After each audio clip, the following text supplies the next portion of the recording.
This video is brought to you in part by my sponsors. Card Conduit is the easiest way to sell your unused Magic cards. Whether your collection is sorted or not, there's an option for everyone. With a payout averaging 19% higher than just using one buy list, you can rest assured you get the best bang for your buck. And you can get further savings of 10% on your service fees by using my affiliate link down below or the promo code MTGMUDSTA. 401 Games is Canada's one-stop shop for trading cards, board games, and hobby supplies. With a huge selection of cards and sealed product, first-time buyers can save 5% off their first order by using the code MTGMUDSTA, and returning shoppers can also use the code GOBLINS5 to save 5% on orders of singles. And Dragon Shield, the strongest sleeves for your strongest decks. You can use the promo code MUDSTA or the affiliate link down below to save 5% on your next order. Today's patron shoutout goes to Amy. Thanks Amy for supporting me through Patreon. Hey gang, and welcome back. Today's game has Corwin and Charles rejoining me, with newcomer Nick bringing his Myrel deck, keeping Ceremonial Knife, Soul Warden, Core Celebrant, and 5 Plains. Corwin is playing Greta, keeping Gingerbread Cabin, Spider Food, 2 Swamps, Academy Manufactor, Undergrowth Stadium, and a Cauldron Familiar.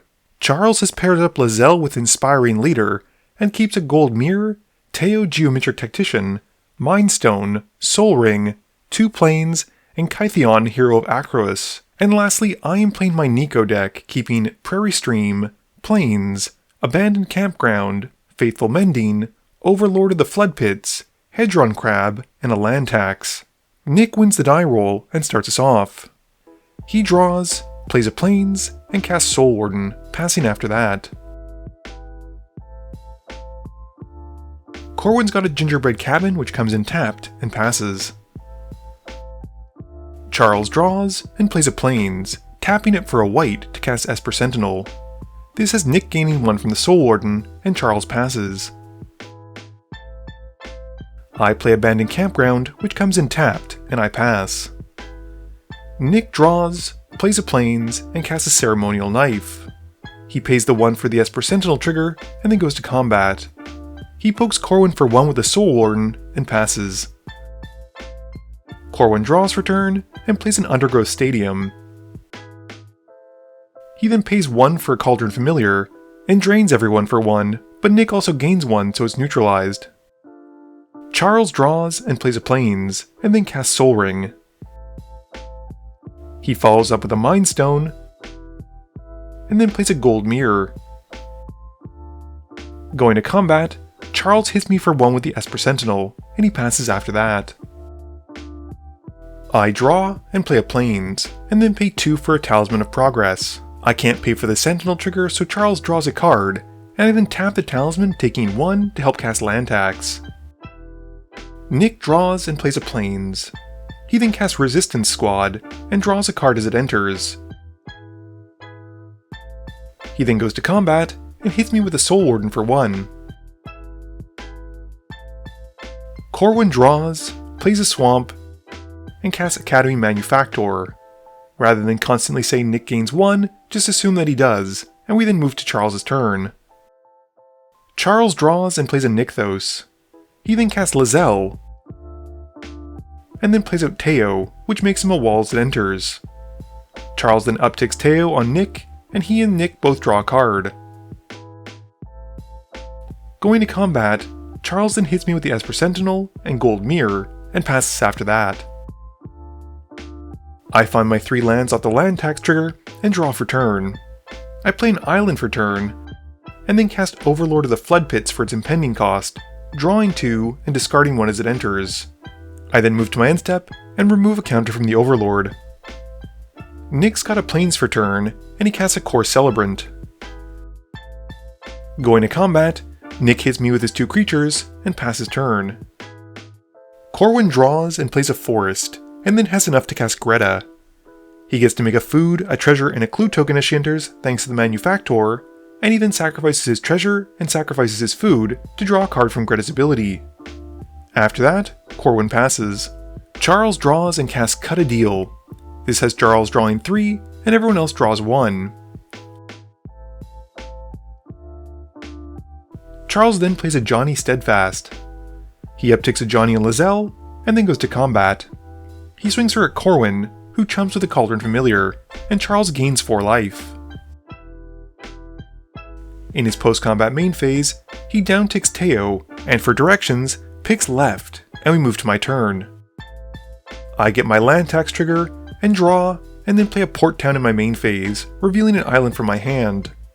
I then cast Niko.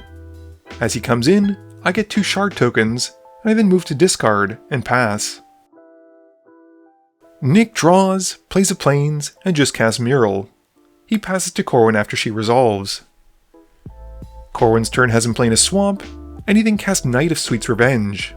He gets his food, clue, and treasure token thanks to the Manufactor, and he then casts Spider Food and targets the Overlord of the Flood Pits. This gets him another round of treasure, clues, and foods, and he then casts Lignify and puts it onto Lae'Zel. With nothing else, he passes. Charles draws and plays a plains, and then upticks Teo and targets me. He then upticks a Johnny on the Esper Sentinel, and he then pays 1 white to cycle a Secluded Step, drawing a card. Charles then continues by casting the Eternal Wanderer, upticking her to blink Lae'Zel. He then plays out Kytheon.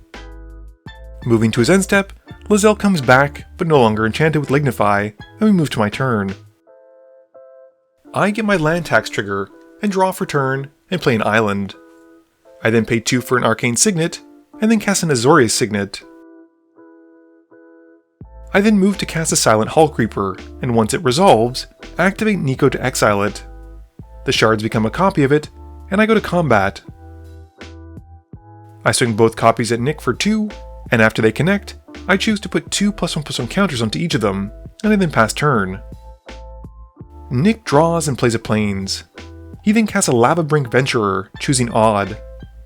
Going to combat, he swings Myrel and the Resistance Squad at me, and I take the hit for both.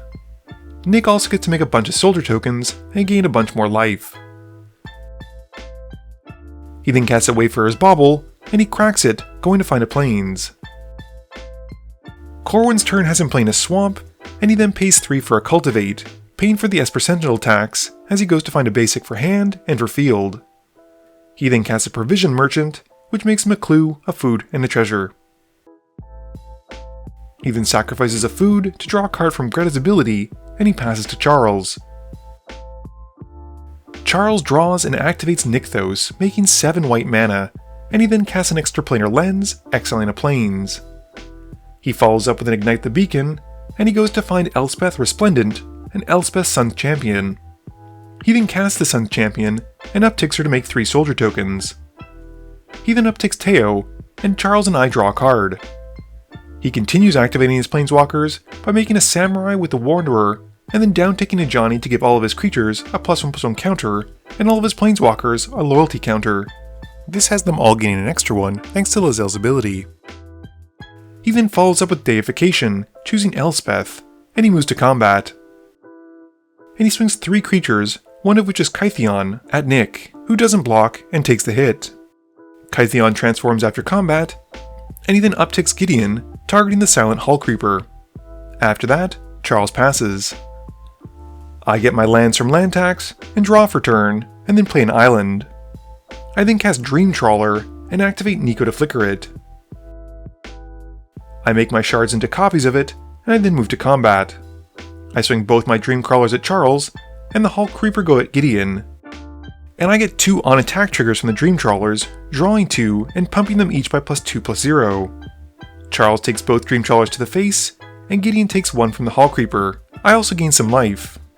I then return the Dream Trawler during my end step, and pass to Nick.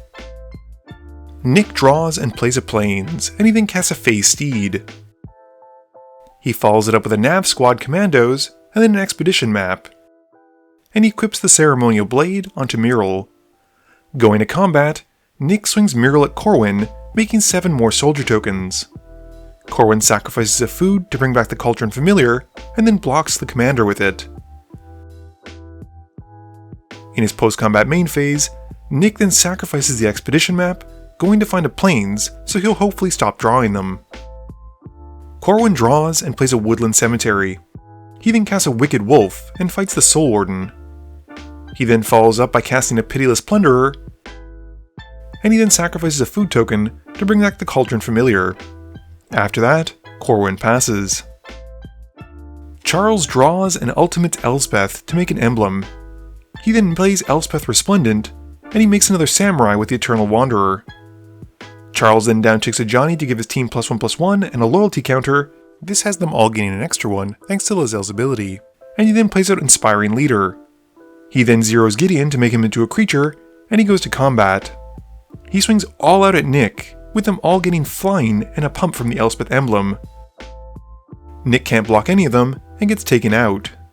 In his post-combat main phase, Charles then ultimates Elspeth Resplendent to make 5 angel tokens, and he then downticks Teo and chooses left. I respond by casting Enlightened Tutor, and Charles continues his turn as I'm searching by playing a Wall of Omens. I reveal and put to top a Far Traveler, and Charles then passes turn. I draw and cast the Far Traveler that I drew, and I then activate Niko on the Silent Hall Creeper. Unfortunately, it doesn't make much sense to attack, so I go to my end step, and the Hall Creeper returns, and I then flicker Niko with the Far Traveler, and as he comes back, I make 2 more shards. Corwin draws and plays a Swamp. He then casts Beast Within on its own Children Familiar, and with the Pitiless Plunderer seeing it die, he gets to make a treasure, a food, and a clue. He then activates Greta to sacrifice a food, and draws a card.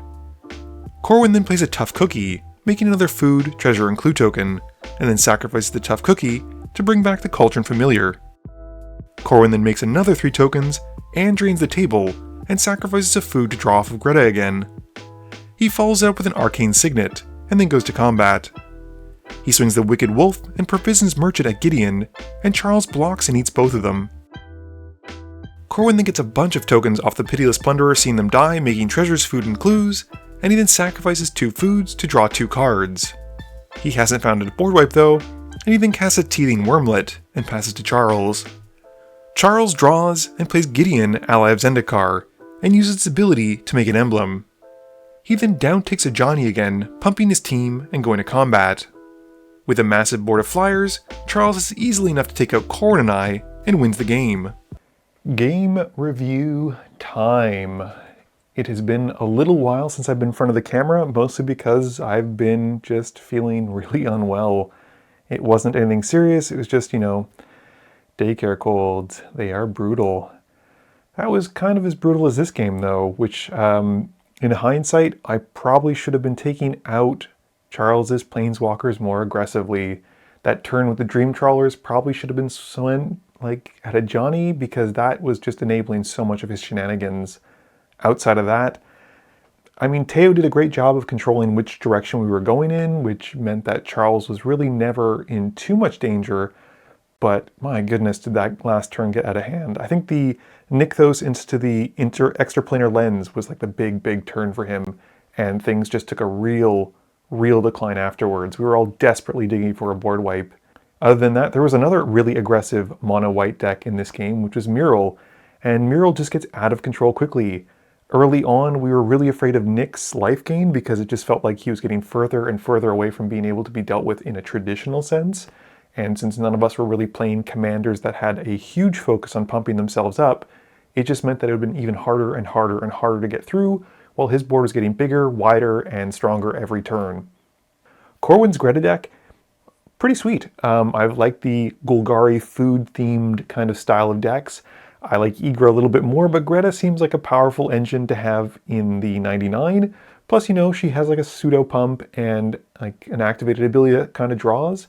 I was really impressed that the Academy Manufactor survived that entire game without eating it. It's just a testament to how strong that card is, but also how far behind Corwin was in terms of what he was able to do. He was sacrificing foods and using them as mana, which is fine, but no one was really thinking that he was the main threat. This video wouldn't be possible without the help from my sponsors, but it definitely wouldn't be possible without the help from you, the viewers, and my patrons. So I just want to say thank you for watching, and to remember, friends are just opponents you haven't eliminated yet.